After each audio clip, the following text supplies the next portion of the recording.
আমি অসংখ্য ধন্যবাদ জানাই মাননীয় বিরোধী দলীয় নেতাকে আজকে এই জাতীয় একটা সংকটের বিষয় নিয়ে তিনি আলোচনার প্রস্তাব দিয়েছিলেন, উত্থাপন করেছেন। আমরা শুধু অনুরোধ করেছিলাম মুলতবি প্রস্তাব বাদ দিয়ে 68 বিধিতে আমরা করতে পারি। তো আপনাকেও ধন্যবাদ, আপনারা গ্রহণ করেছেন। তবে এটাকে আমি সংকট বলতে চাই না, শুধু প্রস্তাবের কারণে আমি এখানে সংকট শব্দটা ব্যবহার করলাম, যেহেতু আপনি দেশব্যাপী তীব্র জ্বালানি সংকট বিষয়টা বলেছেন, উল্লেখ করেছেন। আমরা গণতন্ত্রের যাত্রা অব্যাহত রাখব, আলাপ আলোচনা করব। আলোচনার কেন্দ্রবিন্দু হিসেবে এই মহান জাতীয় সংসদ থাকবে। জাতীয় সংসদের বাইরে কোনো জাতীয় গুরুত্বপূর্ণ ইস্যুতে আলোচনা হোক, সেটা আমাদের কাম্য নয়। যদি সেরকম কোনো পরিস্থিতি সৃষ্টি হয় সেটা অন্য বিষয়। আগে মহান জাতীয় সংসদ ছিল শুধুমাত্র কেন্দ্র, বিন্দু ছিল অন্য জায়গায়, অথবা এটা ছিল বিন্দু, কেন্দ্র ছিল অন্য জায়গায়। কিন্তু আমরা কেন্দ্রবিন্দুটা এখানেই রাখতে চাই। আমি এই জেনারেল আলোচনা এই জন্যই করছি, তথ্যভিত্তিক আলোচনা মাননীয় জ্বালানি প্রতিমন্ত্রী করেছেন এবং মাননীয় জ্বালানি মন্ত্রী করবেন। আমি জিজ্ঞেস করতে চাই, এটা যদি সংকট হয়, জ্বালানির কারণে কি মাননীয় স্পিকার বোরো চাষ ব্যাহত হয়েছে? 14 এপ্রিল পার হয়ে যাওয়ার পরে মাননীয় প্রধানমন্ত্রীর নির্দেশনায় তারপরে সহনীয় মাত্রায় জ্বালানির মূল্য বৃদ্ধি করা হয়েছে, আন্তর্জাতিক বাজারের সাথে কিছুটা সামঞ্জস্য রেখে। আমাদের অর্থনীতি যেহেতু একটা সার্টেন মাত্রা পর্যন্ত সহ্য করতে পারে, সেই রেঞ্জের মধ্যে নিয়ে এসছে, এবং জনগণের যাতে দুর্ভোগ সৃষ্টি না হয়, জাতীয় জীবনে যাতে আমরা সংকটে না পড়ি, সেজন্য একটা চেক অ্যান্ড ব্যালেন্স হিসাবে এই জ্বালানি তেলের মূল্য বৃদ্ধি করা হয়েছে। কোথাও 15 টাকা, কোথাও 20 টাকা, কোথাও 25 টাকা। পার্শ্ববর্তী দেশসহ পৃথিবীর বিভিন্ন দেশে কোথাও 50%, কোথাও 100% জ্বালানি তেলের এবং অন্যান্য জ্বালানির মূল্য বৃদ্ধি করা হয়েছে, ইনক্লুডিং ইউনাইটেড স্টেটস। এখন আমাদের প্রশ্ন হলো, কোনো মিল ইন্ডাস্ট্রি বন্ধ হয়েছে কিনা যদি সংকট হয়? কোনো কলকারখানা, চাষাবাদ, বোরো চাষ, স্কুল কলেজ, ব্যবসা বাণিজ্য সব কিছুই স্বাভাবিক চলছে, তাহলে সংকটটা কোথায়? হ্যাঁ, যে সমস্ত বিষয়ে প্রশ্ন উত্থাপিত হয়েছে, কোথাও কালোবাজারি হচ্ছে, কোথাও মজুদ হচ্ছে, কোথাও ধরা পড়ছে, কোথাও পাচার করার বিষয়ে কথা উঠেছে। হ্যাঁ, স্বরাষ্ট্র মন্ত্রণালয়কে অনেকে অঙ্গুলি নির্দেশ করেছে, কি করছে? এগুলো যে ফাইন্ড আউট করলো, এগুলো তো স্বরাষ্ট্র মন্ত্রণালয়ই করেছে। এটা র্যাব করুক, পুলিশ করুক, অন্য বাহিনী করুক, বিজিবি করুক, স্বরাষ্ট্র মন্ত্রণালয়ই তো করেছে। পুলিশের কাজ তো আর জ্বালানি মন্ত্রণালয় করতে পারে না। কিন্তু যেখান থেকে এগুলো উদ্ধার করা হয়েছে, এ সমস্ত মজুদকারী বা কালোবাজারি অথবা অনলাইনে তেল কালোবাজারের যে চক্র, এ বিষয়ে যদি কথা বলতে চাই, একটা ভালো অ্যাটমসফিয়ার বজায় রাখার জন্য আমরা কেউ কোনো রাজনৈতিক দলের কথা বলবো না। কারণ কালোবাজারির পরিচয় কালোবাজারি, দুষ্কৃতিকারীর পরিচয় দুষ্কৃতিকারী।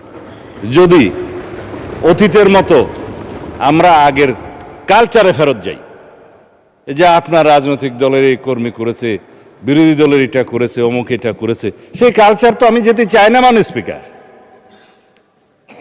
সুতরাং আমরা এখানে দোষারোপের কোনো রাজনীতি দেখছি না।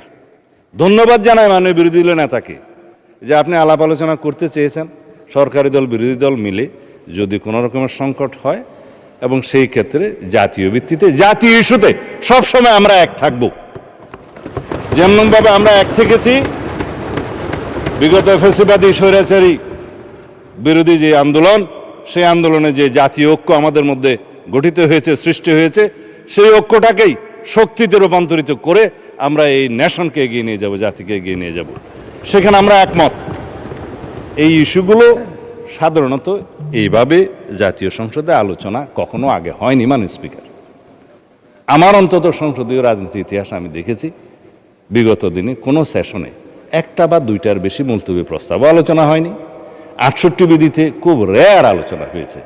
কিন্তু আমরা এই জাতীয় সংসদের আলোচনাকে অর্থবহ করতে চাই। এই আলোচনাটাকে শুধুমাত্র আলোচনায় টকড আউট করে দিতে চাই না। এখান থেকে যদি কোনো সলিউশন বেরিয়ে আসে, সেটা আমরা গ্রহণ করব। এবং মন্ত্রণালয়ের সেটা আমরা এক্সিকিউট করব। মাননীয় প্রধানমন্ত্রীর কাছে আমরা নির্দেশনা চাইব, সেটা আমরা বাস্তবায়ন করব। আজকে মাননীয় প্রধানমন্ত্রীর এখানে আমাকে একটু প্রশংসা করতেই হয়। উনি প্রশংসা পছন্দ করেন না, তারপরেও করতে হয়। তিনি যদি দিক নির্দেশনা না দিতেন, আইনশৃঙ্খলা বাহিনী সহ এবং স্থানীয় পর্যায়ের জেলা পর্যায়ের ডিসি, এসপি এবং যারা পেট্রোলিয়াম সেক্টরে কাজ করে তারা সহ যদি মাঠ পর্যায়ে সবাই তদারকি না করত, তাহলে বড় ধরনের বিশৃঙ্খলা হতে পারত। প্রত্যেকটা পেট্রোল পাম্পে, প্রত্যেকটা ডিপোতে ডেইলি ভিত্তিতে রুটিন করে সেখানে তদারকি করা হয়েছে, সেখানে সমস্ত ডাটা সংরক্ষণ করা হয়েছে এবং সকাল বিকাল সেখানে মনিটরিং করা হয়েছে কোনো রকম অনিয়ম হচ্ছে কিনা। তারপরেও কিছু কিছু অনিয়ম হয়েছে, কারণ যেখানে দ্রব্যমূল্য কম থাকে সেই দ্রব্যটা মজুত করার, পাচার করার এবং অপচয় করার একটা প্রবণতা এটা হিউম্যান বিইংয়ের মধ্যে থাকে। এবং যেগুলো বর্ডার এরিয়া, ওখানে আপনি দেখবেন একটা ডিম মানে আন্ডাও এই পার থেকে ও পারে যায়। সেটা আমার চাকরি জীবনের অভিজ্ঞতা। যেমন চাঁপাইনবাবগঞ্জে, যেমন নওগাঁতে, বিভিন্ন বর্ডারে তারা এটা স্বাভাবিক ব্যবসায়ী মনে করে অনেকটা, যে ইদার উদার করে যে মূল্য। আমি আমার চাকরি জীবনে দেখেছি ডিম পাচার হয়ে আসতে বর্ডার থেকে। এখানে ডিমের চাহিদা, যখন ডিসি সাহেব এটা বন্ধ করলেন তখন স্ট্রাইক করে দিল মানুষ, বললে যে এটা তো আমাদের দৈনন্দিন জীবনের চাহিদা মিঠায়। তখন টেকনিক্যালি সেটা অ্যাভয়েড করা গেল। এগুলো আমি ইন্সপায়ার করছি না, এটা স্বাভাবিকভাবে যে দ্রব্যমূল্য কম থাকে সেটা পাচার হয়ে যাওয়ার একটা টেন্ডেন্সি থাকে। কিন্তু আমরা সাকসেসফুলি দুই একটি এক্সেপশনাল ঘটনা বাদে আমাদের জ্বালানি তেল বা অন্য কোনো কিছু পেট্রোলিয়াম জিনিস বা সিলিন্ডার কোনো কিছু পাচার হতে দেই নেই সাকসেসফুলি। অবশ্য স্বরাষ্ট্র মন্ত্রণালয়ের কৃতিত্ব কোনো সরকারের সময় কেউ স্বীকার করে না, কারণ যত দোষ নন্দ ঘোষ। এখানেও তাই হয়েছে, যা কিছুই হবে স্বরাষ্ট্র মন্ত্রণালয় কি করে। স্বরাষ্ট্র মন্ত্রণালয় যেই উত্তরাধিকার সূত্রে যা পেয়েছে সেটা আপনারা জানেন। আমরা আইনশৃঙ্খলা পরিস্থিতি আল্লাহর রহমতে সমুন্নত রাখতে সক্ষম হয়েছে এই পর্যন্ত। যেই ইনফ্রাস্ট্রাকচার, যেই জনবল এবং যেই পুলিশ কাঠামো এবং যে আইনশৃঙ্খলা বাহিনীকে নিয়ে আমরা যাত্রা শুরু করেছি, সেই অবস্থায় এর চাইতে বেশি কিছু কি আপনারা আশা করতে পারতেন? এখন আমরা এই পুলিশ বাহিনীকে মোরালি স্ট্রং করার জন্য আমরা মোটিভেট করছি, তাদেরকে ওয়েল ইকুইপড করছি এবং আমরা যে সমস্ত যানবাহন ধ্বংসপ্রাপ্ত হয়েছে বিগত মুভমেন্টের সময় সেগুলো পরিপূরণ করে এবং আমরা একটা স্ট্রাকচার রেডি করে জনবলগুলোকে আমরা সঠিকভাবে যাতে আইনশৃঙ্খলা নিয়োজিত কার্যক্রমে সঠিকভাবে ব্যবহার করতে পারি, জনবান্ধব এবং পাবলিক ফ্রেন্ডলি যাতে একটা বাহিনী হিসেবে এস্টাবলিশ করতে পারি, সেই জন্য কাজ করছি মাননীয় স্পিকার। আমরা ওভারনাইট এই বাহিনীকে ঢেলে সাজাতে পারবো না, সেজন্য সময় লাগবে।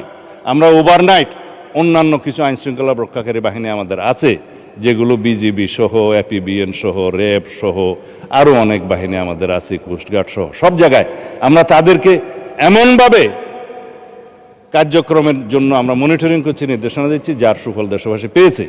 আপনারা জানেন নিশ্চয়ই চট্টগ্রামের একটা জায়গা অনেকটা নিয়ন্ত্রণের বাইরে চলে গেছিল, রাষ্ট্রের বাইরে আরেকটা রাষ্ট্র হয়ে গেছিল। সেই সলিমপুর জঙ্গলকে আমরা কিভাবে উদ্ধার করেছি এবং রাষ্ট্রের নিয়ন্ত্রণ নিয়ে এসেছি। যেখানে র্যাবের অফিসাররা দিনের বেলায় যেতে সাহস করতো না, তাদেরকে হত্যা করা হয়েছে, সেই রকম অঞ্চলকেও আমরা আইনশৃঙ্খলা নিয়ন্ত্রণকারী বাহিনীর কাছে নিয়ে এসেছি। সুশৃঙ্খলভাবে আমরা এখন পরিচালিত করছি। সমস্ত যেগুলো দাগি আসামি সহ আর্মস ক্যাডার যে সমস্ত চট্টগ্রাম এলাকায় ছিল, আপনারা দেখছেন নিউজ পেপারে, তাদের উপরে আমরা কিভাবে অ্যাকশন নিচ্ছি সব কিছু এখানে বলা যায় না তদন্তের স্বার্থে।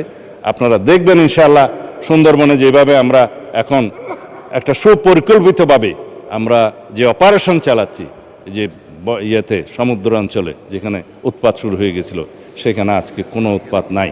তারপরেও দুই একটা বিচ্ছিন্ন ঘটনা যে ঘটে না তা নয়। যদি সেই সমস্ত বিষয় মাননীয় এমপি সাহেবরা এবং স্থানীয় প্রতিনিধিরা আমাদের নলেজে নিয়ে আসে, অবশ্যই আমরা আপনাদের সাথে আলোচনা। মাননীয় মন্ত্রী, শেষ হয়ে থাকলে শেষ হয়েছে নাকি 2 মিনিট সময় চাচ্ছেন? না, যদি আপনার বক্তব্য ধারাবাহিকতা 2 মিনিটের মধ্যে শেষ করেন তাহলে দয়া করে 2 মিনিটস প্লিজ। জি মাননীয় স্পিকার, আর কি বলবো। সুন্দরবন থেকে সলিমপুর জঙ্গল, বর্ডার এরিয়া থেকে সমস্ত জায়গায়, ঢাকার কেন্দ্র থেকে সমস্ত এলাকায়, পেরিফেরি থেকে সেন্টার পর্যন্ত ইনশাআল্লাহ আগামী দিনে আইনশৃঙ্খলা রক্ষা বাহিনীকে আমরা এমনভাবে কর্মকাণ্ডে নিয়োজিত করব আপনাদের সহযোগিতায়। ইনশাআল্লাহ বাংলাদেশে যেটা আমি বলি যে মব কালচার আর থাকবে না, সেটা আমরা অবশ্যই প্রতিষ্ঠা করব। যে কোনো রকমের অপরাধ শূন্যে নিয়ে আসা যায় না, পৃথিবীর কোথাও নজির নাই, কিন্তু আমরা একটা এমন পরিস্থিতি নিয়ে আসতে চাই যাতে সকল রাষ্ট্রের মধ্যে আমরা বাংলাদেশকে একটা দৃষ্টান্ত স্থাপন করতে পারি যে বাংলাদেশের মানুষ যেভাবে ফ্যাসিবাদের পতন ঘটিয়েছে, ইনশাআল্লাহ এখানেও বাংলাদেশের মানুষ আইন শৃঙ্খলা সহ সমস্ত পরিস্থিতিতে আমরা একটা নজির স্থাপন করব। আমি আপনার সময় বাঁচিয়ে দিলাম মাননীয় স্পিকার, আপনি তো অর্ধেক মতো আমার থামায় দিলেন, আমি আর কথা বলতে চাই না। আমি আবারও ধন্যবাদ জানাই আজকের এই আলোচনায় সবাই যারা অংশগ্রহণ করবেন তাদেরকে অগ্রিম, এবং যারা অংশগ্রহণ করেছেন তাদেরকে ধন্যবাদ জানাই। আশা করি আমরা এই অ্যাটমসফিয়ারটা বজায় রাখবো। মাননীয় বিরোধী দলীয় নেতা যদি আবার আলোচনা করেন, অবশ্যই উনি অনেক তথ্য দিবেন। আশা করি অন্তত আপনারা প্রেসে অথবা অন্যান্য জায়গায় যাতে কোনো বক্তব্যে সরকারের এই সমস্ত কর্মকাণ্ড পরিচালনার বিষয়ে নেতিবাচক কোনো ধারণা না পড়ে সেইভাবে দয়া করে বক্তব্য রাখবেন। আমরা সবাই একসাথে আপনাদের সাথে আলোচনা করে চলতে চাই এই জাতীয়। ধন্যবাদ।